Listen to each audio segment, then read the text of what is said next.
al-asal dengan minum madu, wal Quran dengan mendengarkan dan membaca Al-Quran. Idza quri'al Qur'anu fastami'u lahu. Kalau kamu mendengar bacaan Al-Quran maka dengarkanlah baik-baik. Wa ansitu, dan diamlah. La'allakum turhamun. Mudah-mudahan rahmat itu turun kepada kamu. Wa nunazzilu minal Qur'ani ma huwa syifa. Kami turunkan Al-Quran itu sebagai syifa, sebagai penawar, sebagai obat, sebagai penyembuh hati yang sakit, pikiran yang kacau. Oleh sebab itu salah satu terapi kesembuhan adalah dengan membaca dan mendengarkan ayat-ayat yang dilantunkan dari Al-Quran. Dan kita dalam sehari semalam ada 3 sholat yang mendengarkan bacaan. Yang pertama sholat subuh, yang kedua sholat maghrib, yang ketiga sholat isya. Dan di dalam sholat kita itu sendiri pun sebenarnya kita mendengarkan bacaan kita, karena dalam sholat kita membaca bukan sekedar merenung, tapi ada bacaan yang kita baca di mulut, paling tidak kita mendengarkan bacaan kita sendiri. Lalu kemudian dalam Islam pula diajarkan kalau kita punya harta yang banyak, ada saatnya kita diberikan amanah harta, maka pakailah dia untuk zakat, untuk wakaf, untuk infak, untuk sedekah. Dan ada saatnya pula ketika kita diambil Allah Ta'ala rezeki itu sehingga tidak punya apa-apa, di saat itu kita perlu bersabar. Innallaha ma'as sabirin. Allah selalu bersama orang yang sabar. Innama yuwaffas sabiruna ajrahum bighairi hisab. Orang yang sabar itu diberikan Allah balasan bighairi hisab. Unlimited, tidak terhitung. Ada saatnya kaya, ada saatnya miskin. Ada saatnya sehat, ada saatnya sakit. Ada saatnya lapang. Ketika kita sedang lapang, ingatlah Allah di saat lapang, supaya Allah mengingatmu di saat kau susah. Di saat kita lapang, maka manfaatkanlah untuk banyak-banyak beribadah kepada Allah Subhanahu wa taala, karena ada masa saat waktu sempit, tidak sempat untuk sholat, tidak sempat untuk berzikir, sempit sekali waktu sehingga apapun tak bisa kita lakukan. Oleh sebab itu semua ada saatnya, dan semua saat ini akan dipertanggungjawabkan di hadapan Allah Subhanahu wa taala. Saat dalam bahasa Arab artinya waktu. Allah bersumpah dalam Al-Quran demi waktu itu sampai 6 kali. Yang pertama waktu terbit fajar, wal fajri walayalin ashri. Yang kedua masuk waktu subuh, was subhi idza tanaffas. Kemudian masuk waktu duha, wad duha wal laili idza saja. Kemudian masuk waktu siang, wan nahari idza tajalla. Kemudian masuk waktu petang, wal asri innal insana lafi khusri. Masuk waktu malam, wal laili idza saja, wal laili idza yaghsha. Semua saat ini akan diminta pertanggungjawaban di hadapan Allah Subhanahu wa taala. La tus'alunna yauma idzin 'anil na'im. Kamu semua akan ditanya, akan diminta pertanggungjawaban tentang semua nikmat Allah. Semua kedipan mata, semua bisikan telinga, semua lintasan hati, tetesan darah, detak jantung, semua akan diminta. Ada saatnya kita beramal, tapi ada saatnya mempertanggungjawabkan segala amal di hadapan Allah Subhanahu wa taala. Sekarang saatnya untuk beramal. Tapi nanti ada saatnya tidak lagi sempat beramal. Maka pada saat tidak beramal, ingin beramal adalah kekecewaan yang amat sangat panjang, tak bertepi. Orang-orang yang mati itu amat sangat ingin beramal. Begitu diceritakan dalam Al-Quran. Apa kata mereka? Laula akhartani ila ajalin qarib. Seandainya kami masih bisa hidup walaupun sesaat. Fa'asaddaqa, kami mau bersedekah. Wa akum minas salihin, kami ingin beramal salih. Orang-orang yang mati itu, kalau dia melihat neraka, dia ingin beramal. Rabbana abasarna, mata kami sudah melihat. Wa sami'na, telinga kami sudah mendengar pekikan, teriakan, jeritan penghuni neraka. Farji'na, balikkan lagi kami ke dunia. Na'amal salihan, kami ingin beramal salih. Tapi saat itu penyesalan tak lagi bermakna. Oleh sebab itu kita selalu dikatakan fa'tabiru ya ulil absar. Perhatikan baik-baik, dengar baik-baik, perhatikan baik-baik, pikir baik-baik, renung baik-baik. Semua ada saatnya. Kalau sudah saat itu tiba, maka tak lagi ada yang bisa menolong. Yauma yafirrul mar'u min akhihi, orang lari dari saudara kandungnya, wa ummihi, ibunya, wa abihi, ayahnya, wa sahibatihi, istrinya, suaminya, wa bani, anak-anaknya. Likulli imri'in minhum yauma idzin sya'nun yughnih. Setiap mereka hanya bisa menolong dirinya sendiri. Kita tidak bisa lagi minta bantuan siapapun. Oleh sebab itu, kalau hari ini kita masih bisa kesempatan, nyawa masih bersemayam di dalam jasad, nafas masih berhembus, ini adalah saat-saat yang amat sangat baik. Walaupun kita tidak bisa bertatap muka langsung, maka kajian online tidak menghalangi kita. Ada saatnya online, ada saatnya offline.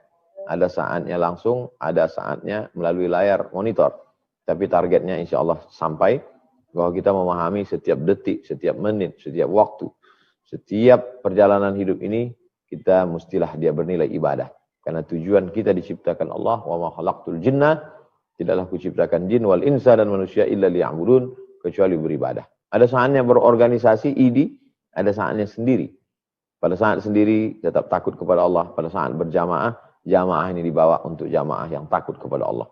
Selama jamaah itu bisa membuat kita beramar ma'ruf nahi mungkar, selama jamaah itu bisa mengingatkan kita kepada Allah, selama jamaah itu bisa membuat kita beramal soleh, nama jamaahnya ID, Ikatan Dokter Indonesia, teruskanlah.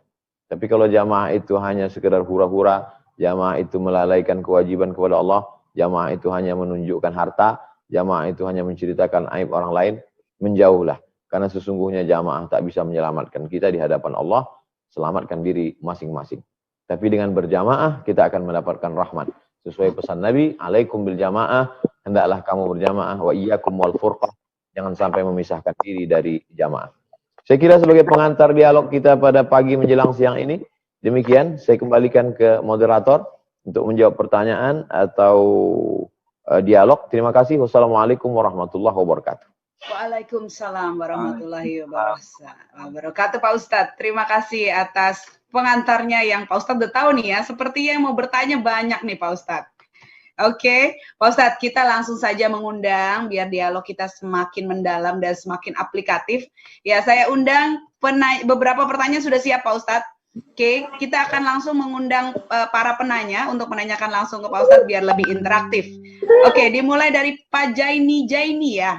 Bapak atau Ibu nih dari SDS Islam At-Taqwa Rawamangun. Oke, Pak Zaini, apakah bisa on? Silakan Pak, langsung menanyakan kepada UAS. Baik, terima kasih Ibu atas waktunya. Bismillahirrahmanirrahim. Assalamualaikum warahmatullahi wabarakatuh. Waalaikumsalam warahmatullahi wabarakatuh. Kaifa haluka ya Ustaz? Khair? Khair. Barakallahu fikum. Alhamdulillah. Alhamdulillah wa iyyaka Ustaz. Ustaz, ada satu pertanyaan yang saya ingin ajukan, yaitu terkait bagaimana kita menciptakan kondisi keislaman saat ini sesuai dengan tuntunan Rasulullah sebagai salah satu alternatif solusi yang hak untuk menyelesaikan permasalahan bangsa yang kita hadapi sekarang ini, Ustaz. Karena kalau kita melihat sirah nabawiyah di mana Rasulullah membangun peradaban Islam di Madinah begitu sangat kuat, bahkan menyebar hampir ke 3/4 muka bumi ini, Ustaz. Mohon arahan dan masukannya. Terima kasih. Assalamualaikum warahmatullahi wabarakatuh. Waalaikumsalam warahmatullahi wabarakatuh. Pak Zaini, terima kasih. Pak Ustadz, silahkan langsung dijawab. Baik, Pak Zaini, pertama, tegakkan Islam di hatimu sebelum dia muncul di negerimu. Jadi yang pertama kali berawal dari dalam dulu. Internnya dulu baru ekstern. Tegakkan Islam di hatimu. Kenapa hati? Ala fil jasadi mudghah, ketahuilah di dalam jasad itu ada segumpal. Idza salahal jasadu kulluh. Kalau yang segumpal itu baik, maka dari ujung rambut, mata, telinga, kaki, tangan ikut jadi baik. Tapi kalau yang di dalam itu rusak, maka yang lain ikut rusak. Islamkan dulu hatimu. Di sana ada tawakal, di sana ada ridha, di sana ada qanaah, di sana ada persaudaraan, di sana ada kebaikan, di sana ada toleransi, di sana ada iman, di sana ada Islam. Bersihkan dulu hati. Ini yang paling awal mendasar. Setelah itu baru di dalam rumah. Jadi suasana keislaman di dalam rumah. Setelah itu baru lingkungan sekitar. Kita ini tidak terlepas dari 3. Yang pertama rumah, yang kedua tempat kerja, yang ketiga di masyarakat umum. Maka yang kedua tempat bekerja. Jadi kalau di tempat bekerja itu bersyukur kita kepada Allah dari mulai kantor Pemda, Pemko, Pemprov, BUMN, perusahaan, bank syariah, suasananya Islami. Ada kajian. Lalu kemudian di lingkungan tempat tinggal kita, di situ kita mesti buat ada komunitas. Kalau kebetulan dia perumahan, klaster atau di perumahan di perkampungan, ada surau, ada langgar, ada musola, maka Pak RT, Pak RW, Pak Kades, Pak Kadus, Pak Lurah bertemunya di masjid. Dalam rangka sholat berjamaah, tablik akbar, kajian-kajian. Termasuklah komunitas ID, alhamdulillah pertemuannya dalam pertemuan kajian. Nah, jadi kalau diurut dari awal, dari mulai hati, dari mulai rumah, lalu kemudian lingkungan, lalu kemudian tempat pekerjaan. Karena menurut teori sosiologi, kalau personnya baik, maka komunitas masyarakatnya menjadi baik, maka negara akan menjadi baik. Kenapa negara rusak? Karena komunitasnya rusak, karena person-personnya rusak. Jadi semuanya kembali kepada personal. Lalu kemudian ada pun masalah ideologi, sosial, politik, budaya, pertahanan, keamanan, itu adalah cabang-cabangnya saja. Ibarat pohon kayu, kalau sudah dikikis, dibuang itu kulit pohon kayu, maka tidak sampai airnya sampai ke atas, maka matilah pohon kayu. Nah, jadi kalau ada pun orang mengatakan ini masalah politik, ini masalah sosial, ini masalah budaya, ini masalah ekonomi, itu hanya cabang-cabangnya saja. Semua dasarnya itu adalah daripada person-person itu. Oleh sebab itu person muslim itu, kalau dianggap generasi ini adalah generasi yang rusak, maka kita perbaiki generasi ini dari awal lagi. Jangan pernah takut memperbaiki generasi, diawali dari TK Quran, SD Quran, SMP Quran, SMA Quran. Pondok pesantren. Adapun nanti bahwa dia akan menjadi pejabat, menjadi tentara, menjadi polisi, menjadi pengacara, menjadi dokter, silakan. Islam tidak menghalang dia untuk jadi apapun, tapi dia mesti ingat bahwa fungsi dia pertama di atas muka bumi ini adalah sebagai hamba Allah. Jangan jadi hamba pekerjaan, jangan jadi hamba profesi, jangan jadi hamba harta, jangan jadi hamba dunia, bahwa dia adalah hamba Allah dan tujuan hidup dia adalah beribadah.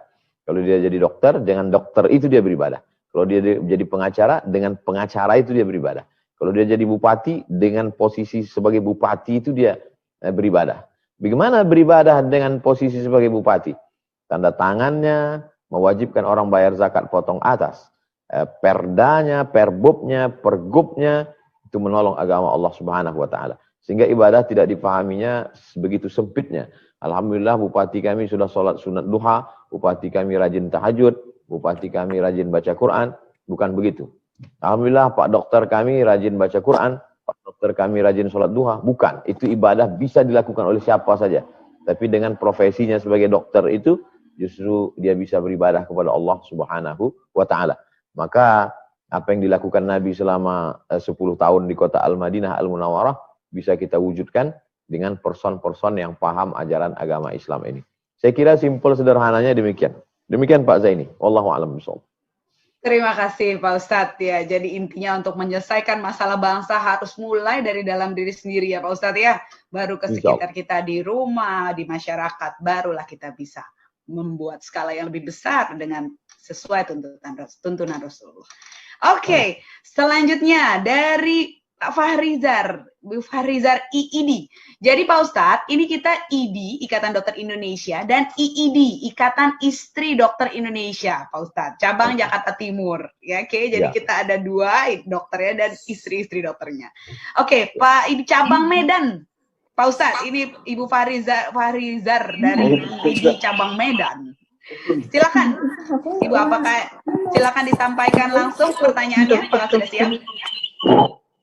Assalamualaikum Pak Ustadz. Waalaikumsalam warahmatullahi wabarakatuh. Alhamdulillah pada hari ini kita IID dari cabang Medan Pak Ustadz. Ya. Ingin bertanya, kiat-kiat apakah untuk menghadapi waktu menurut Islam dan bagaimana ajaran Islam tentang mengatur waktu? Baik. Terima kasih Ustadz atas pertanyaan ini yang akan yang tadi saya sampaikan. Terima kasih Bu Fahrizar. Silakan Pak Ustadz. Terima kasih Bu Fahrizar dari IID Medan, Ikatan Istri Dokter Indonesia Medan. Yang pertama kita mesti paham bahwa ketika kita mati, kita menghadap Allah, kita mempertanggungjawabkan semua sedetil-detilnya. Dan pertanyaan pertama tentang waktu. La tazulu qadama 'abdin. Kaki anak Adam akan tetap tegak berdiri di hadapan Allah seperti orang ujian, tidak akan selesai. Sebelum dia selesai, tidak boleh diizinkan pergi. Pertanyaan pertama yang akan ditanya adalah waktu. An umrihi fima afna. Umur yang aku beri selama 90, selama 63 tahun, kemana saja kau habiskan? Oleh sebab itu, mesti kita tanamkan dalam hati, waktu kita ini kemana? Maka waktu kita tidak boleh ada yang kosong, kecuali diisi dengan aktivitas. Bagaimana dengan diam kita? Diamnya fikir. Bagaimana dengan gerak kita? Geraknya zikir. Diamnya fikir, geraknya zikir. Jadi kalau dia sedang diam, dia sedang berpikir apa yang mesti aku amalkan. Kalau dia sedang bergerak, geraknya zikir. Gerak lidahnya adalah zikir. Oleh sebab itu maka jangan sampai ada kosong dari waktu ini. Makanya ketika bangun pertama kali, bangun, berwudu, sholat sunat wudu. Selesai sholat sunat wudu, sholat sunat taubat. Habis sholat sunat taubat, sholat sunat hajat. salat sunat tahajud, salat sunat witir. Setelah itu beristighfar, baca Yasin, baca Quran, tunggu azan subuh. Sementara menunggu azan subuh, wabil asharihum yastaghfirun, beristighfar. Setelah itu masuk waktu azan subuh, salat sunat qabliyah subuh. Setelah qabliyah subuh, salat subuh. Habis salat subuh, berzikir sampai terbit matahari. Terserah apa zikirnya. Subhanallah bihamdihi, subhanallahil azim, Allahumma shalli ala sayyidina Muhammad wa ala ali Muhammad, astaghfirullahal azim, sampai terbit matahari. Terbit matahari, salat sunat isyraq 2 rakaat. Lalu kemudian salat sunat duha. Beraktivitas. Segala aktivitas bapak-bapak dokter itu bernilai ibadah, niatkan untuk Allah Subhanahu wa taala. Dapat duit, bayar zakat, bayar infak, bayar sedekah. Syukur-syukur bisa beli tanah wakaf buat rumah Quran. Sehingga masyarakat di situ bisa baca Quran, menghafal Quran. Cari guru-guru kita, sekarang ada program macam-macam nama program, sehingga anak sebelum masuk SD sudah hafal juz 30. Buat rumah Quran gratis, Ikatan Dokter Indonesia. Masukkan anak-anak Anda, maka sebelum SD dia sudah hafal juz 30. Maka kalau dia sudah terbiasa menghafal, nanti dia akan beri kemudahan. Ada sekolah untuk anak yatim, fakir miskin, du'afa. Maka itu semuanya bernilai ibadah-ibadah. Pertemuan ibu-ibu IID, Ikatan Istri Dokter Indonesia, tidak lagi menunjukkan berapa harga tasnya, apa branded, bagaimana branding emasnya, bagaimana permatanya, tapi dia berpikir berapa anak yatim, berapa fakir miskin, berapa du'afa, berapa beras santunan kita, berapa bantuan yang kita berikan. Nah, bagaimana kunjungan-kunjungannya, tidak lagi memikirkan mana objek wisata yang kita kunjungi. Tapi dia berpikir mana panti asuhan bulan ini, mana panti jompo bulan ini. Maka dia bernilai ibadah semuanya. Nah, kalau ini ditata dengan baik, maka insya Allah saya yakin dan percaya, bapak-bapak dokter bekerja dengan khusyuk, karena istri-istri dokternya juga memotivasi untuk beramal saleh. Maka tidak ada waktu yang kosong, tidak ada waktu yang hampa, tidak ada waktu yang sia-sia. Afa khalaqnakum abasa. Tidak ada yang sia-sia, karena semua akan diminta pertanggungjawaban di hadapan Allah SWT. Yang lalu-lalu tidak dapat kita ulang lagi.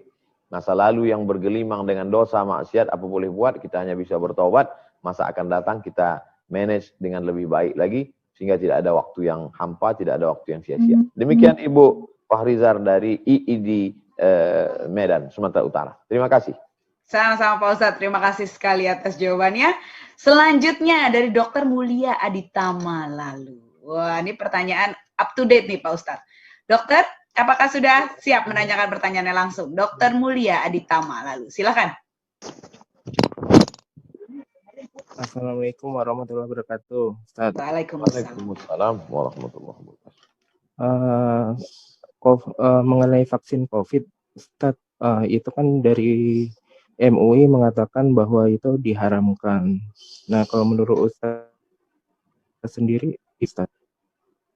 Oke, terima kasih Dokter Mulia. Waalaikumsalam warahmatullahi wabarakatuh. Pak Ustadz, vaksin COVID, bagaimana pendapat Pak Was? Silakan.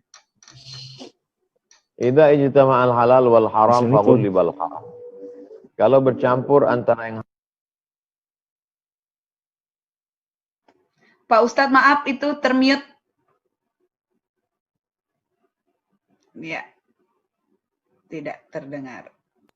Oke, terima kasih Pak. Idza ijtama'al halal wal haram, kalau tercampur antara yang halal dengan yang haram, maka yang menang itu bukan yang halal, tapi yang menang itu yang haram. Kalau dia benda cair tidak bisa dipisahkan. Vaksin, maka dia haram.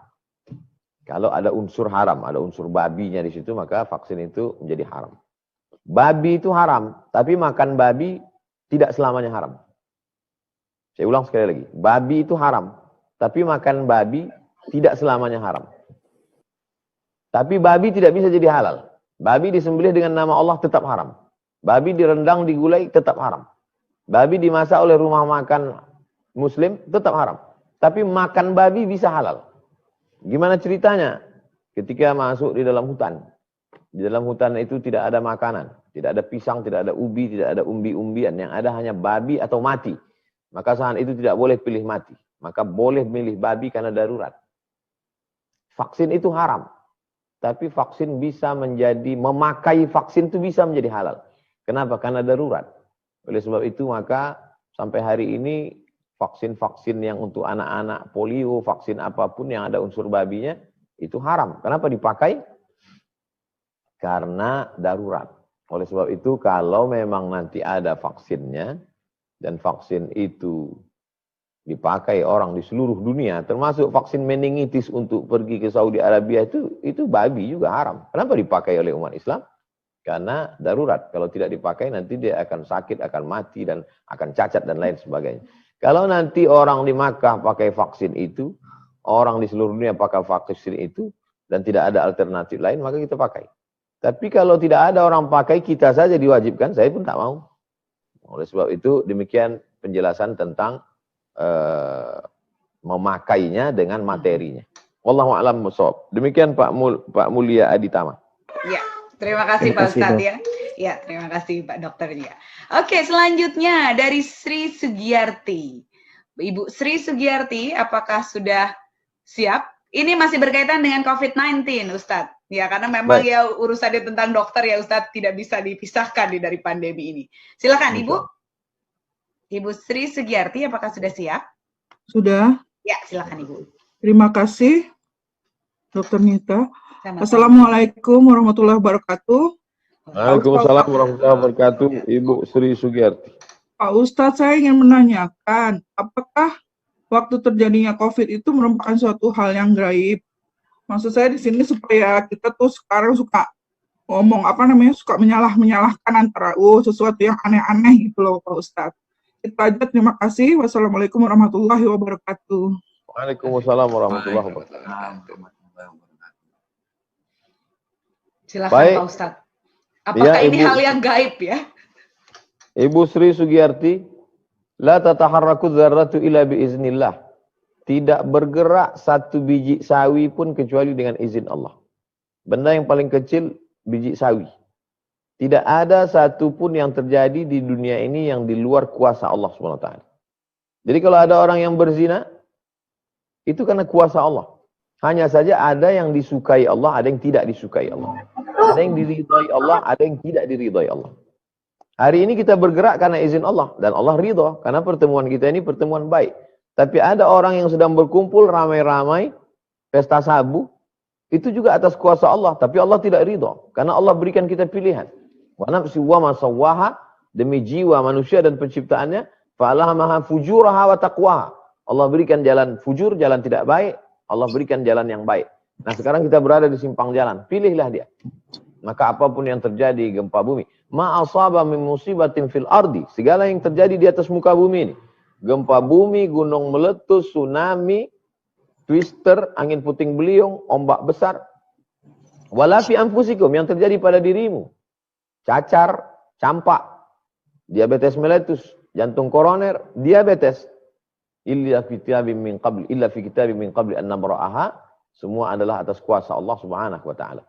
Lalu setelah kita sadari bahwa itu adalah bagian dari kuasa Allah Subhanahu wa taala, apapun sebabnya, kalau tidak terjadi, kata Allah, maka tak akan jadi.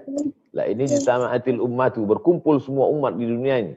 Ala yadurruka bisyai'in, untuk menimbulkan suatu mudarat. La yadurruka illa bisyai'in qad kataballahu alaik. Tidak akan terjadi kalau tidak atas kuasa Allah Subhanahu wa taala. Nah, setelah kita faham bahwa tidak ada yang di luar kuasa Allah, bahwa semuanya dalam kuasa Allah, maka lalu kemudian bagaimana cara kita menyikapinya? Maka dalam Islam diajarkan tadawu. Likulli da'in dawa. Dalam setiap penyakit itu ada obatnya. Fatadawu, maka berobatlah kamu. Maka kita diajarkan untuk cek suhu tubuh, kemudian social distancing, jaga jarak, cuci tangan, hand sanitizer, pakai masker, dan lain sebagainya. Itu adalah usaha, kita ikut. Itu ikhtiar, usaha. Ternyata setelah kita usaha terjadi juga, kena juga. Takdir, qadar Allah. Maka dalam Islam ada namanya 6 rukun iman. Salah satu diantaranya yang ke-6, antu'mina billah. Kau beriman kepada Allah biqadri khairihi wa syarrihi, takdir baik dan takdir buruk.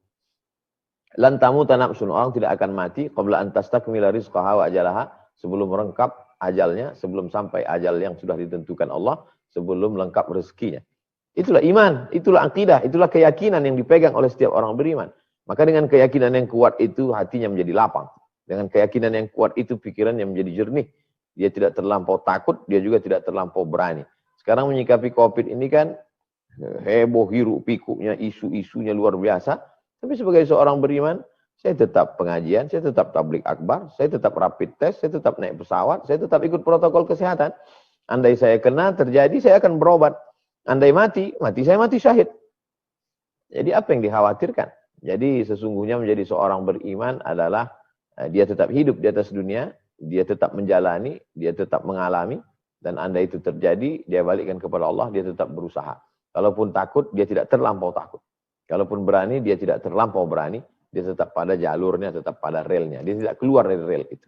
Saya kira demikian, Ibu Sri Sugiyarti. Wallahu a'lam bishawab. Pak Ustadz, jawabannya cakep sekali Pak Ustadz. Karena itu memang dasar pemikiran yang diperlukan ya Pak Ustadz ya. Untuk bagaimana menyikapi COVID ini ya. Apakah ini gaib, tapi kan Pak Ustadz tadi udah bilang semua terjadi atas izin Allah. Pak Ustadz, ini satu pertanyaan lagi menurut saya lumayan menarik nih. Bagaimana cara kita memikirkan COVID ini? Karena sebagaimanapun pemikiran tuh awal kita bertindak ya Pak Ustadz ya. Dari pemikiran dulu semua. Pak Hadril Busudin, apakah sudah siap untuk menanyakan pertanyaannya? Ini masih tentang COVID, bagaimana cara kita menyikapinya? Silakan Pak Hadril. Pak Hadril, apakah standby? Ya, Assalamualaikum warahmatullahi wabarakatuh. Waalaikumsalam. Maaf, ini Bapak atau Ibu nih Pak? Bu? Saya dokter dari Padang. Waduh, Halo? dari Padang. Dokter, Iya. iya silakan. Oke, Dokter Hadril, silakan. Iya, saya senang sekali ini bisa ketemu dengan UAS. Alhamdulillah. Jadi begini, Pak Ustadz. Yo. Ya, soal COVID juga nih. Ada yang mengatakan bahwa COVID itu ujian, cobaan. Ada yang mengatakan ujian itu juga rahmat, terutama bagi orang yang beriman. Nah, ini mohon penjelasan Pak Ustadz, mana yang benar nih? Mohon pencerahan. Syukur Pak Ustadz. Oke. Jadi ini azab atau ujian Pak Ustadz. Kalau azab kan hukuman ya. Kalau ujian kan rahmat ya. Bagaimana tuh Pak Ustadz kita menyikapinya? Pak Dokter Adril dari Padang. Ya. Kalau misalnya saya sakit, terserahlah sakit apa. Misal saya sakit, maka itu ada 3 kemungkinan. Pertama, sakit itu menghapuskan dosa-dosa saya. Yang kedua, sakit itu mengangkat derajat saya. Yang ketiga, sakit itu... Yang ketiga nanti saya jelaskan. Yang pertama, sakit itu adalah menghapus dosa-dosa saya dulu. Misalnya saya pemabuk, pezina, peminum, sabu, narkoba, korupsi. Lalu datang sakit. Allah sayang sama saya. Dibersihkannya saya di dunia. Supaya nanti saya di akhirat tidak terlampau kuat azabnya. Sampai-sampai dikatakan hatta tamshi 'alal ardi makanan 'alaihi khati'ah. Sampai dia berjalan di atas muka bumi ini bersih, tidak ada satu dosanya pun sudah bersih. Makanya ada kadang orang kita lihat pengajiannya rajin, banyak baca Quran, sakitnya enggak berhenti-berhenti, kita husnuzon karena Allah ingin bersihkan dia sebersih-bersihnya. Ini poin yang pertama. Yang kedua, ada orang yang memang dosanya enggak terlalu banyak. Tapi kenapa dia sakit juga? Dia mungkin yang kedua. Untuk apa? Mengangkat derajatnya. Ada orang diangkat derajatnya karena jihad. Ada orang kan diangkat derajatnya karena rajin sedekah. Ada orang diangkat derajatnya karena dia itu orang ulama. Ada orang kan derajatnya karena dia orang kaya banyak sedekah untuk anak yatim. Tapi ini orang jenis kedua. Diangkat derajatnya karena sabar. Seperti sabarnya Nabi Ayyub alaihissalam. Dan ini yang paling tinggi. Karena dia ridha menerima ketetapan Allah subhanahu wa ta'ala. Yang ketiga, nah ini yang unik yang ketiga. Ini orang sudah diletakkan di surga paling tinggi namanya Jannatul Firdaus. Idza sa'altumullah fas'aluhul Firdaus. Kalau kau minta kepada Allah, mintalah surga Firdaus. Dia sudah diletakkan di atas. Tapi pas dicek amalnya kurang. Kurang amal dia untuk sampai. Seperti orang mau diangkat untuk jadi guru besar, kumnya kurang. Maka bagaimana melengkapinya? Maka dilengkapilah dia dengan diuji dengan suatu ujian. Ketika dia sabar, maka naik grade-nya, maka cukup syarat dia untuk yang ketiga ini. Nah, lalu ketika kita sedang sakit, manakah yang sedang kita alami di antara yang 3 ini? Apakah kita masuk pertama, kedua, ketiga, kita tak tahu. Oleh sebab itu kita hanya husnuzon kepada Allah SWT. Kalau saya sakit, saya husnuzon kepada Allah. Mungkin Allah ingin menghapuskan dosa saya. Mungkin Allah ingin mengangkat derajat saya. Mungkin saya sebenarnya sudah masuk surga Firdaus, amal saya kurang. Lalu kemudian saya dilengkapi dengan yang ketiga ini. Maka dengan begitu kita akan plong, kita akan lapang, kita tidak menyalahkan orang, kita tidak dengan hiruk pikuk. Kadang penyakit ini sebenarnya biasa aja, cuman hiruk pikuknya itu, psikologisnya itu lebih luar biasa. Jadi orang beriman sebenarnya dia sedang diajak untuk berpikir, bersih pikiran, bersih hati, meningkat imunnya. Kalaupun dia sakit, dia punya kesabaran yang luar biasa. Banyak orang sekarang badannya sehat, otaknya sakit. Badannya sehat, hatinya sakit. Saya kira demikian, Dr. Adril. Wallahu a'lam bishawab. Ya, jazakallah Ustaz. Wa iyyakum, barakallahu fikum. Oke Pak Ustadz, berarti tadi isi 3 hal itu semuanya husnuzan kepada Allah ya Pak Ustadz ya? Berbaik sangka ya? Tiga-tiganya. Ya, Tiga-tiganya positif. Positif, berarti nggak ada gunanya juga kita menganggap ini azab atau hukuman ya Pak Ustadz ya? Karena kalau itu bikin kita jadi lebih tidak ikhlas menjalani ini Pak Ustadz ya? Kalau kita tidak plong, maka dia hanya akan menambah penyakit yang baru. Mungkin lebih dahsyat dari COVID-nya sendiri. Betul. Iya. Jangan sampai kita psikologisnya secara manusiawi ini malah jadi kalah sama COVID ya Pak Ustadz ya. Nanti kita diketawain sama virus COVID. Dianya belum selesai, kitanya udah berantem. Orang ini banyak otaknya sakit duluan, baru COVID-nya datang. Nah, iya betul Pak Ustadz.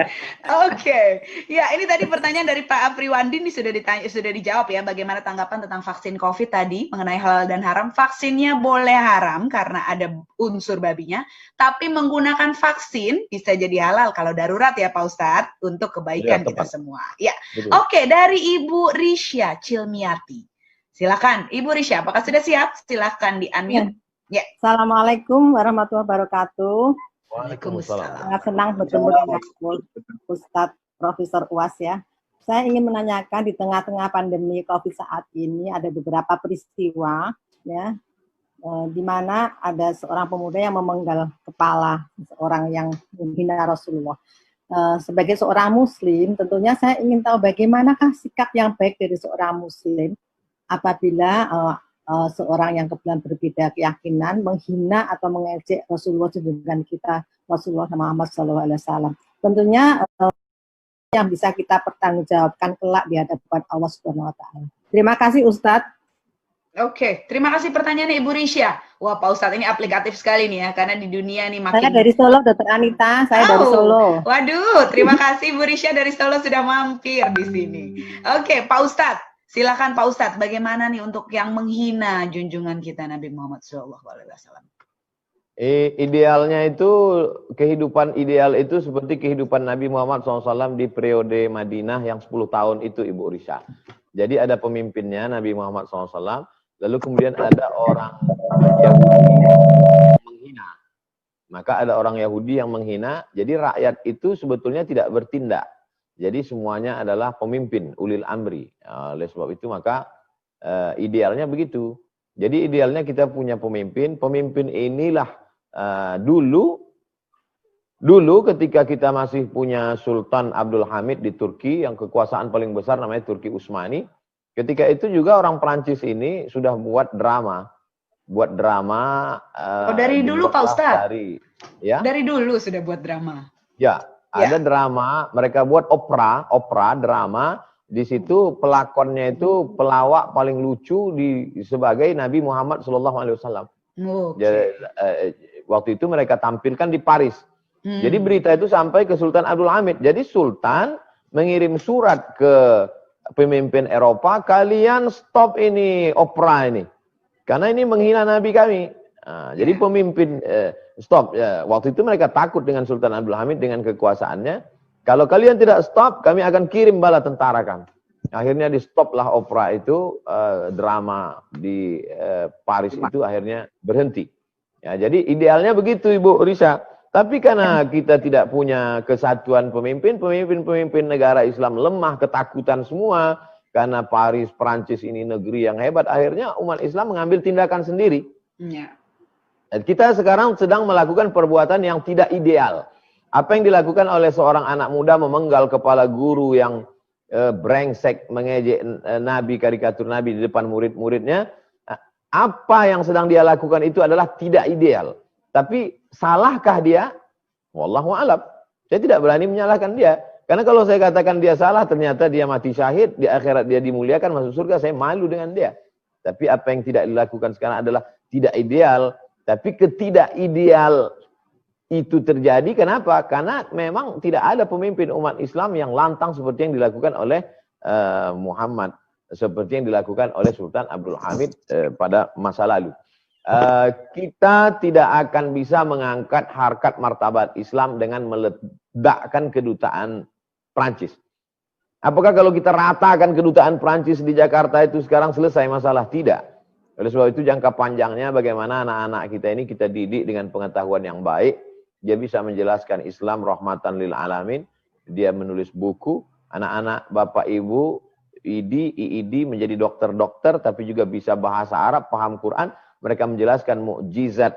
Akan ada di antara anak Bapak Ibu menjadi SPOG, spesialis objin, spesialis kandungan, menjelaskan manusia itu dari nutfah berubah menjadi alaqah, berubah menjadi mudghah, berubah menjadi tulang belulang, disebutkan dalam Al-Quran, lalu kemudian ditopang penafsirannya dengan pengetahuan modern, sehingga orang-orang Prancis itu nanti akan berkata, oh hebat sekali Islam, mereka pun bersyahadat, asyhadu an la ilaha illallah, asyhadu anna muhammadar rasulullah. Jadi kita perbaiki anak-anak kita dengan TK Quran, SD Quran, SMP Quran, SMA Quran. Setelah itu dia menjadi dokter spesialis. Mereka akan menjelaskan kehebatan Islam. Sehingga mereka akan menebarkan hidayah. Mereka tidak lagi sibuk bicara tentang masalah jenggot, kaki celana, khilafiyah, memecah belah umat. Masalah maulid bid'ah. Tapi mereka menjelaskan Islam yang sempurna, yang universal. Sehingga terwujudlah firman Allah, sanurihim ayatina fil afaq. Kami akan tunjukkan tanda-tanda kebesaran kami di alam semesta. Ada di antara anak kita yang belajar ilmu astronomi, ada yang belajar geologi, ada yang belajar meteorologi, geofisika, klimatologi, sains teknologi. Maka itu semua akan menjelaskan kehebatan Islam di masa akan datang. Saya kira demikian Ibu Risa. Wallahu a'lam. Terima kasih Ustadz. Terima kasih Pak Ustadz. Pak Ustadz, kalau saya boleh menambahkan, itu jangka panjang Pak Ustadz. Kalau sikap kita saat ini bagaimana Pak Ustadz? Kalau di depan mata kita ada yang seperti itu, taruhlah itu orang yang kita kenal. Sikap saya pribadi hari ini saya memposting di Instagram Abdul Somad Official, saya posting Syekh Azhar, guru kami di Al-Azhar Kairo, Mufti Al-Azhar, Ulama Al-Azhar Syekh Ali Jum'ah, menolak ajakan Presiden Prancis untuk membuka boikot. Tidak ada tawar-menawar bahwa mereka kedutaan Prancis di Kairo menelpon Syekh Azhar supaya bukalah boikot ini. Tidak, umat Islam wajib memboikot. Kami bisa minum susu produk kami bisa makan makanan kami. Kalau kalian masih mengejek, ini adalah salah satu bahwa kita punya kekuatan ekonomi, kami punya solidaritas luar biasa. Tidak ada tawar-menawar dengan para penghina Nabi Muhammad SAW. Oke, jadi kita harus punya sikap tegas tetap ya Pak Ustadz ya? Oke, siap. Pak Ustadz, ada pertanyaan ini tentang ilmu sehari-hari ya. Pak Mamat Surahmat, saya persilahkan untuk bertanya langsung kepada Pak Ustadz nih tentang kesabaran. Sabarannya harusnya ada batasnya atau enggak? Pak Mamat, apakah sudah siap? Ini pertanyaan juga bagus menurut saya. Pak Mamat. Oke, saya bacakan. Pak Ustadz, apakah dengan demikian kesabaran itu tidak ada batasnya? Dan cukupkah kita dengan bertawakal hingga kita dapati hidup yang akan indah pada waktunya? Oke, bagaimana pendapat ini jika kita sinkronkan bahwa manusia diberi akal untuk berlogika dan nurani untuk meresapi hingga dia merubah jalan hidupnya sendiri? Pak Ustadz, bagaimana kita tawakal aja, sabar aja, atau usaha, atau bagaimana Pak Ustadz kalau hidupnya nggak indah-indah nih? Pada waktunya tuh bagaimana maksudnya Pak Ustadz? Pak Mamat Surahmat, sabar itu ada 3 Pak Mamat. Sabar yang paling rendah adalah sabar menerima takdir. Sakit, sabar. Gempa bumi, sabar. Erupsi, sabar. Gunung meletus, sabar. Itu paling rendah Pak Ustadz? Sabar paling rendah. Sabarnya dokter umum ini. Oke. Di atas itu adalah sabar menahan diri dari maksiat. Punya uang diajak pesta narkoba nggak mau, itu sabar. Punya uang diajak zina nggak mau, itu sabar. Ganteng diajak LGBT nggak mau, itu sabar. Yang ketiga puncaknya adalah sabar dalam beramal soleh. Sabar untuk tidak beli tas branded demi untuk makan fakir miskin. Itu sabar yang luar biasa. Sabar untuk enggak beli mobil baru demi buat rumah Quran. Itu sabar. Saya punya teman, rumahnya rumah Prumnas biasa, dia beli ruko, dijadikan rumah Quran. Itu sabar yang luar biasa. Jadi sabar yang ditanya Pak Mamat Surahmat, sabar level paling bawah. Dan itu pun salah memahaminya. Beliau sebenarnya ingin meluruskan pemahaman.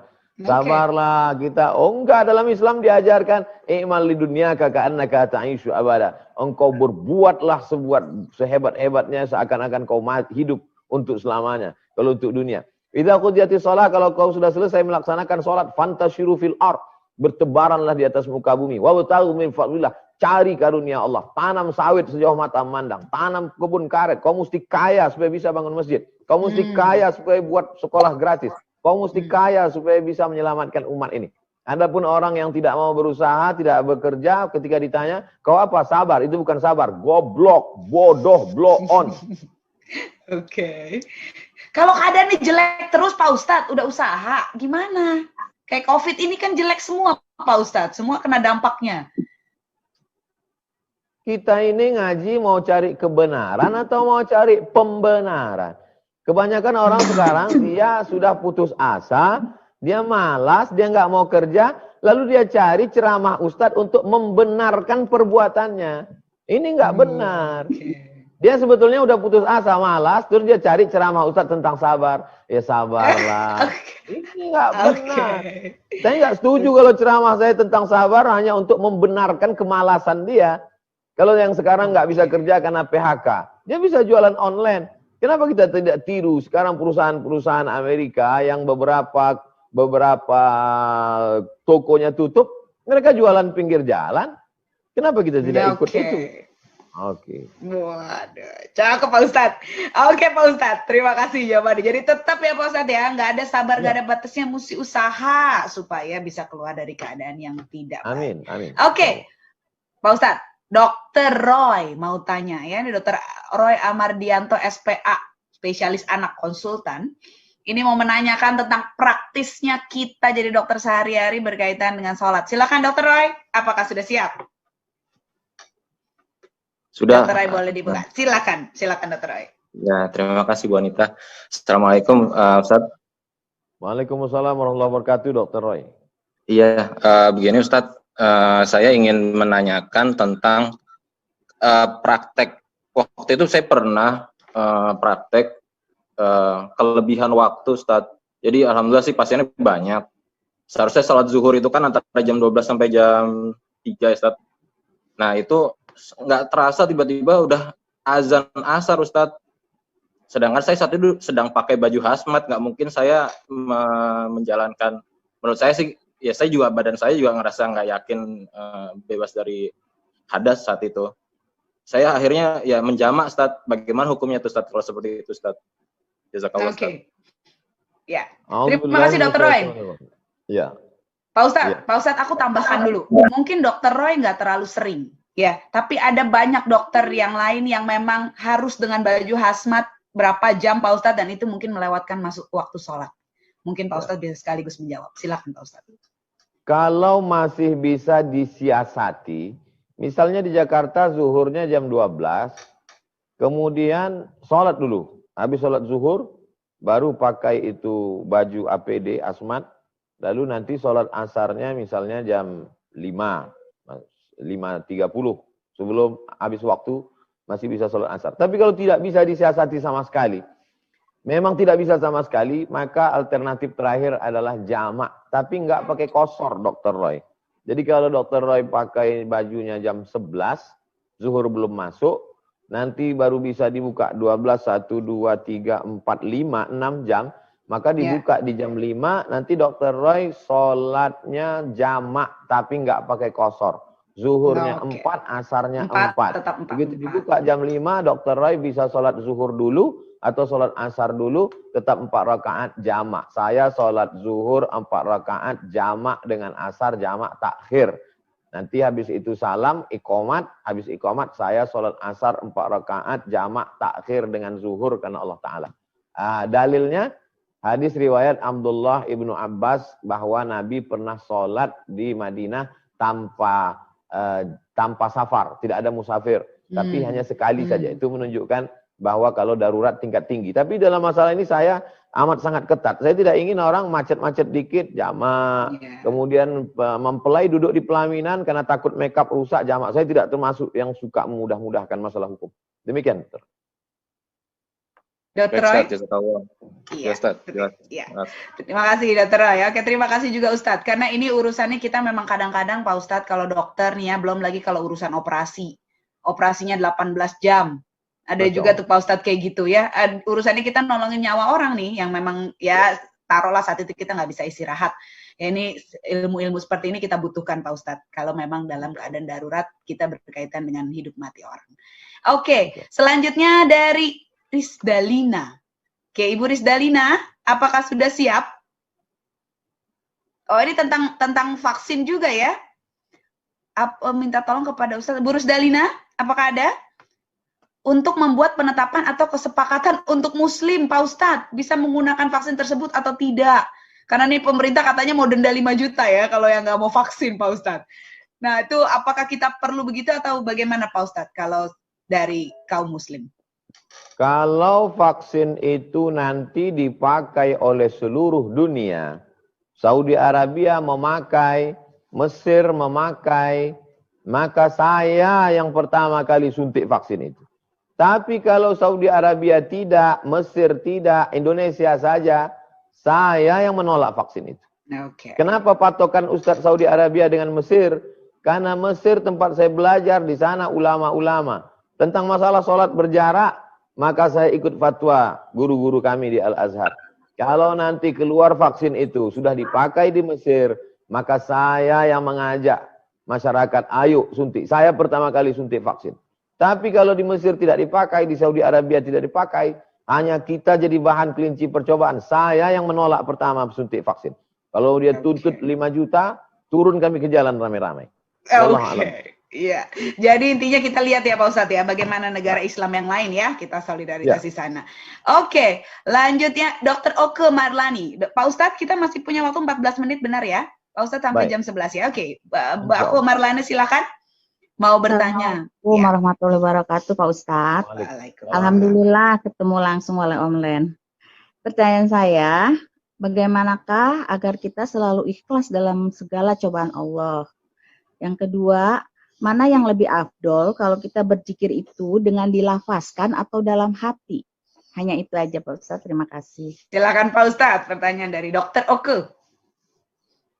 Ibu Dr. Oke, yang pertama bagaimana kita supaya ikhlas atau plong atau ridha menerima segala ketetapan Allah Subhanahu wa taala. Dua syaratnya. Pertama, pengetahuan, kedua, ibadah. Pengetahuan adalah kita tahu bahwa Allah ngatur kita, dia lebih tahu yang terbaik untuk kita daripada kita tentang diri kita. Sebagaimana saya ikhlas plong ketika di depan dokter gigi. Saya mau cabut gigi. Buka Pak Ustadz, suntik atas, ya. Nggak pernah saya lawan. Kenapa? Karena saya tahu bahwa dokter ini lebih ngerti tentang saya daripada diri saya sendiri. Kalau kepada dokter aja saya ikhlas, kenapa kepada Allah saya tidak? Berarti saya lebih kenal dokter daripada kenal Allah. Jadi orang yang tidak ikhlas, tidak plong, tidak ridho kepada Allah itu, pengetahuan dia tentang Allah bermasalah. Dia nggak kenal Allah, dia nggak tahu Allah. Oleh sebab itu maka kita selalu mengatakan, La ilaha illallah wahdahu la syarikalah, lahul mulku wa lahul hamdu, yuhyi wa yumit, wa huwa ala kulli syai'in qadir. Yang pertama yang membuat kita ikhlas adalah pengetahuan kita tentang Allah. Kita kenal Allah. Kita tahu sifat Allah. Kalau kita kenal dengan teman kita, dia prank pun kita tidak marah. Kenapa orang nggak marah di prank temannya? Karena dia tahu ini temanku tidak akan sampai hati mencelakai aku. Sesungguhnya dia sayang kepada aku. Saya selalu husnuzon kepada Allah. Apapun yang dilakukan Allah terhadap saya husnuzon. Saya yakin Allah sayang dengan saya. Berapa kali ditundanya sesuatu yang kita inginkan karena ada kebaikan di dalamnya. Berapa banyak tidak tercapainya keinginan kita, ternyata Allah sedang menyelamatkan kita. Kita memandangnya mestilah dengan pandangan, kasih sayang, dan husnuzon kepada Allah. Yang kedua, yang bisa membuat kita ikhlas, plong, dan ridho menerima ketetapan Allah adalah ibadah. Banyak-banyak sholat sunat, banyak-banyak puasa sunat, banyak-banyak sholawat, banyak-banyak zikir. Allah yang akan menurunkan keikhlasan itu ke dalam hati kita. Kita tidak akan pernah bisa ikhlas kepada Allah kalau bukan karena tidak ditolong oleh Allah. Bagaimana Allah mau menolong kita? Maka ibarat buah yang sedang ramu dan matang, kita jolok buah itu supaya jatuh. Bagaimana supaya dia jatuh? Banyak-banyak beribadah kepada Allah, banyak-banyak berzikir, banyak-banyak bersolawat. Pertanyaan Ibu Oke yang kedua, bagaimana zikir itu apakah kuat atau pelan? Zikir terbagi dua, Ibu. Yang pertama zikir sir di dalam hati. Yang kedua zikir jahar. Ada kalanya jahar. Kita sedang masuk ke dalam rumah atau hotel atau rumah tua yang ketika itu kita khawatir, kita takut, kita cemas, kita galau, zikirnya kuat. La ilaha illallah, la ilaha illallah, la ilaha illallah, la ilaha illallah. Menguatkan kita dan mengusir segala ketakutan dan mengusir makhluk-makhluk jin, setan dan lain sebagainya. Tapi ada kalanya kita sir dalam hati, diam. Jadi Ibu pilih kapan masanya Ibu rasa perlu. Zikir ini sama juga seperti dosis obat pada dokter. Ada saatnya dimakan 2 kali, ada saatnya dimakan sebelum makan, ada saatnya dimakan setelah makan, ada yang melalui anus, ada yang melalui mulut dan lain sebagainya. Maka itu semua adalah sesuai dengan keperluan. Ada saatnya saya berzikir kuat, ada saatnya saya berzikir pelan. Maka kapan masanya? Nah, yang tidak boleh itu yang sudah ditetapkan. Sholat zuhur, sir, sholat maghrib, jahar. Tiba-tiba yang maghrib dibuat jahar, yang zuhur malah sir. Itu yang nggak boleh. Adapun zikir bebas. Kapan Ibu mau berzikir jahar? Kalau Ibu rasa dengan berzikir jahar Ibu lebih kuat, silakan jahar. Kalau Ibu rasa dengan zikir sir Ibu lebih tenang, silakan zikir sir. Demikian Ibu Oke tentang lafaz zikir jahar dan sir. Wallahu a'lam. Oke, Pak Uwas. Jadi nggak ada yang lebih afdol ya, Pak Uwas ya, untuk soal zikir ini ya. Semuanya sama-sama afdol ya. Sama-sama afdol. Tergantung. Dua-duanya sama-sama ada dalil. Oke. Saya mau menanggapi sedikit tentang tanggapan Pak Ustadz atas pertanyaan selalu ikhlas bagaimana. Saya agak nyangkol tuh sama yang pertama Pak Ustadz. Ya, jadi kita tuh jadi merasa memang Allah yang tahu lebih baik buat kita. Jadi kayak kita merasa kita di tangan yang tepat Pak Ustadz ya. Jadi ikhlas ya. Kalau kita tahu guru kita lebih bagus ngasih tahu kita ujian, pelatih kita kayak gitu kan, itu akan jadi bikin kita lebih ikhlas Pak Ustadz ya. Kalau kita dapat susah, itu untuk kebaikan kita. Kalau kita dikasih senang, itu juga buat kebaikan kita. Begitu Pak Ustadz ya? Saya berangkat ke Sudan bulan Juli. Bulan Juli 2019 siap semuanya. Saya selesaikan ceramah selama 1 bulan. Saya berangkat dengan segala semuanya. Lalu kemudian saya berdoa, ya Allah, kalau memang menurut Engkau lebih baik sidang S3 sekarang, mudahkanlah. Tapi kalau menurut Engkau ada hikmah di balik ini, kuserahkan pada Engkau. Jadi yang jadi masalah itu adalah kita merasa tahu segalanya, lalu kita paksa Allah untuk ikut kemauan kita. Ini orang brengsek luar biasa. Tapi masalahnya kita keseringan jadi brengsek Pak Ustadz ya. Maunya sesuai mau kita ya. Allah ikut dia, ketika nggak tercapai keinginan dia, dia katakan, apa ini Tuhan nih nggak sayang. Nauzubillah. Dengan pilot aja kita percaya. Kita naik pesawat nggak pernah kita tanya, ini pilot minyaknya udah penuh atau belum, ini nanti gimana, nggak pernah. Kita percaya dengan pilot. Kenapa dengan Allah kita nggak percaya? Berarti iman kita rusak, berarti tauhid kita nggak benar. Iya.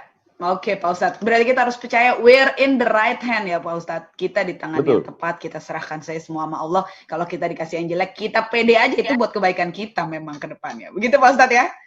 Tetap setelah usaha. Tetap setelah usaha. Siap. Oke, Mbak Intan Sari, ini pertanyaannya ini menarik nih. Mbak Intan Sari silahkan. Sudah siapkah? Oke. Silakan. Assalamualaikum warahmatullahi wabarakatuh Pak Ustadz. Waalaikumsalam Ibu Intan Sari. Ya, senang bertemu dengan Pak Ustadz, alhamdulillah. Pak Ustadz, saya ingin bertanya, bagaimana hukumnya jika orang yang rajin beribadah, sholat 5 waktu, puasa, sedekah, dan mengerjakan amalan-amalan baik lainnya, berbuat baik dengan orang, namun masih senang berbuat maksiat, Pak Ustadz. Misalkan laki-laki, misalnya laki-laki yang masih suka sudah goda-godain perempuan, seperti itu Pak Ustadz. Oke. Lalu yang kedua Pak Ustadz, saya mohon doanya Pak Ustadz, saya sudah berusia 40 tahun di September kemarin, alhamdulillah, namun masih single Pak Ustadz. Mohon doanya, mudah-mudahan Allah memudahkan jodoh saya, jodoh terbaik untuk Allah dunia akhirat, untuk berbakti Allah kebaikan dunia akhirat saya Pak Ustadz. Mohon doanya Pak Ustadz dan ibu-ibu, bapak-bapak semuanya. Amin. Oke. Semoga segera dipertemukan dengan jodoh yang terbaik. Pak Ustadz, silakan. Amin. Bagaimana orang yang alim banget nih, ahli agama, ada semua ibadahnya bagus, tapi masih senang buat maksiat. Ibadah dalam Islam itu bukan ritual tanpa tujuan. Ibadah dalam Islam itu ada target yang mau dicapai. Salat misalnya. Apa tujuan salat itu? Inna sholata tanha 'anil fahsya wal munkar. Tujuan salat itu mencegah dari keji dan mungkar. Apa beda fahsya dengan mungkar? Fahsya kejahatan seksual, mungkar kejahatan non seksual. Puasa. Apa tujuan orang puasa Senin Kamis rajin puasa Ayyamul Bait, puasa Ramadan itu apa tujuannya? Ya ayyuhalladzina amanu kutiba alaikumusyamu kama kutiba alal ladzina min qablikum la'allakum tattaqun. Ada targetnya supaya kamu takut pada Allah. Haji. Ngapain pergi ke Makkah jauh-jauh? Keliling Ka'bah, potong rambut, tahallul, melontar jumrah. Apa tujuannya? Fala rafasa, wala fusuqa, wala jidal. Apa beda rafas, fusuk dengan jidal? Rafas, kenakalan seksual. Fusuk, kejahatan non seksual. Jidal, kejahatan lidah, kasar, caci maki, sumpah serapah. Jadi kalau ada orang sholat, haji, puasa, tapi yang tiga ini tetap jalan, berarti dia tidak sampai ke akhir tujuan daripada ibadah. Dia beribadah. Sholatuhu lam tanhahu anil fahsya wal munkar. Siapa yang sholatnya tidak mencegah dirinya dari perbuatan keji dan munkar, falam yazdad illa bu'dan. Dia hanya semakin jauh dari Allah Subhanahu wa taala. Mudah-mudahan kita tidak terjebak pada rutinitas. Jangan terjebak pada ritual, tapi apa target akhir daripada ibadah ini. Itu tentang pertanyaan pertama Ibu Intan Sari. Yang kedua, tentang jodoh. Laukana benu Adam yahrubu min rizqihi kama yahrubu minal maut. Seandainya ada orang lari dari rezekinya sebagaimana dia lari dari kematian, la adrakahu rizquhu kama yudrikuhul maut. Rezekinya itu akan menemuinya sebagaimana kematian menemuinya. Termasuk juga jodoh. Seandainya Ibu Intan Sari lari dari jodohnya, maka jodohnya itu akan menemuinya sebagaimana kematian datang menjumpai dia. Kalau sudah ditetapkan Allah, tidak ada yang bisa lari. Langkah, rezeki, pertemuan, maut adalah kuasa Allah SWT. Lagi-lagi setelah usaha. Jangan sampai tinggalkan usaha. Jangan sampai tinggalkan ikhtiar. Itulah iman. Itulah akidah, itulah tauhid, itulah keyakinan. Ibadah penting, tapi ibadah tidak diterima kalau orang tidak lurus tauhidnya, tidak benar. Tauhid hanya Allah SWT. Demikian, Allahu a'lam. Oke, terima kasih Pak Uwas. Waduh, waktu kita 3-4 menit lagi gak berasa Pak Uwas. Ini sudah cukup mendalam nih diskusi kita ya Pak. Oke, ini tadi dari ya, terima kasih Ibu. Tadi dari Mas Rizky Arif udah kita bahas juga nih ya, tingkatan ikhlas tertinggi bagaimana supaya bisa menjadi ikhlas dalam seluruh aktivitas kita ya Pak Ustadz ya. Berarti kita memang mesti berbaik sangka kepada Allah. Dan tentang vaksin COVID juga udah. Nah, ini dia Pak Ustadz. Ada pertanyaan Ibu Amri Badawi. Pak Ibu Amri Badawi silahkan. Apakah ya. Terima kasih Bu Dokter Anita. Waduh, sudah ditunggu nampaknya langsung ya, disahut. Assalamualaikum warahmatullahi wabarakatuh. Waalaikumsalam. Semoga Ustadz Abdul Somad tetap dalam lindungan Allah Subhanahu wa taala sehingga memberikan ilmu-ilmunya yang sangat bermanfaat. Amin. Amin ya Allah. Amin. Pertanyaan saya langsung aja ya Pak Ustadz.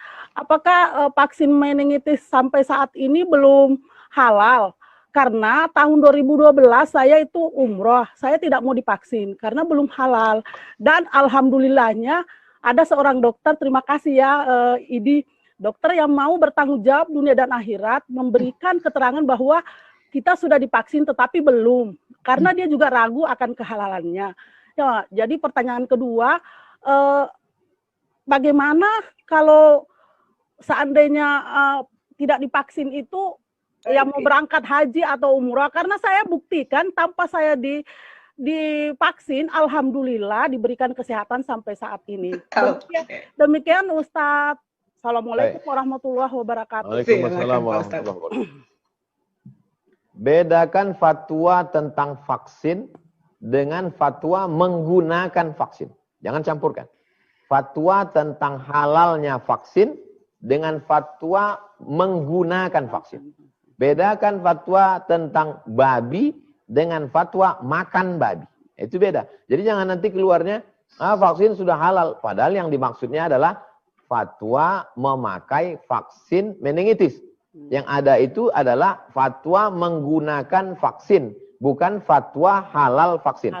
Vaksin tidak halal. Tapi menggunakannya boleh karena darurat. Adapun ibu tidak vaksin tapi ibu sehat, tidak bisa dijadikan sebagai dalil hukum mengeneralisir. Karena dalam kaedahnya al-nadir kal ma'dum.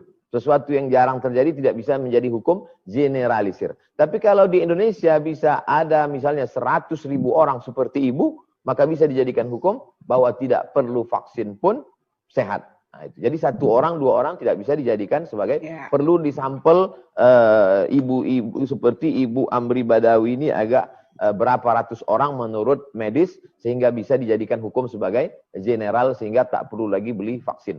Demikian. Oke. Mudah-mudahan menjawab sama-sama Bu Amri. Oke, Pak Ustadz, kita minta 2 pertanyaan lagi, setelah itu kita tutup Pak Ustadz ya. Oke, yang kedua terakhir, yang terakhir nanti dari host kita ya, Dr. Irwan ya. Oke, dari Ibu Modesta. Ini pertanyaannya cukup menarik soalnya. Bu Modesta silakan, dan ini yang terakhir ya. Mohon yang lain terima kasih atas pertanyaannya. Habis ini kita akan tutup sesi karena terbatas waktu. Bu Modesta silakan. Apakah sudah siap? Tadi Bu Risdalina juga terlambat ya. Tersambung dengan earphone jadi aku bacakan. Tidak apa-apa ya Bu. Yang penting pertanyaannya sudah. Oh, yang ini minta tolong dibacakan. Oke, Pak Ustadz. Apa yang harus dilakukan terhadap keluarga yang beda agama? Karena setiap tahun ibu ini harus Natalan dengan mereka kumpul. Apa yang harus lakukan? Karena kan bagaimana tuh kita kan jadi itu urusan akidah dan urusan duniawi. Silakan Pak Ustadz. Ya Rasulullah ummi qadimat, kata Asma menjumpai Nabi Muhammad SAW. Ibu saya datang, dia tidak muslimah, dia beda agama dengan saya. Afa asiluha, bolehkah saya menyambung silaturahim dengan dia? Kata Nabi, siliha, sambung silaturahim dengan ibumu yang tidak Islam itu. Afa autiha, boleh saya beri hadiah dia? I'tiha, beri dia hadiah. Ibu, ini aku berikan engkau minuman kaleng, ini aku berikan kau makanan, ini ada uang saku, tapi untuk ritual aku tidak bisa ikut ibu, karena dalam Islam diajarkan lakum dinukum waliyadin. La yanhakumullahu 'anil ladzina lam yuqatilukum fid din wa lam yukhrijukum min diyarikum.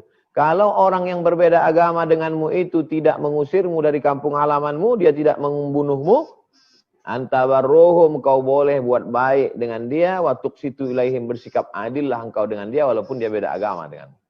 Itu ajaran Islam. Oleh sebab itu, maka kita melihat hubungan kita bertetangga di Nusantara, di Indonesia, di Medan Sumatera Utara.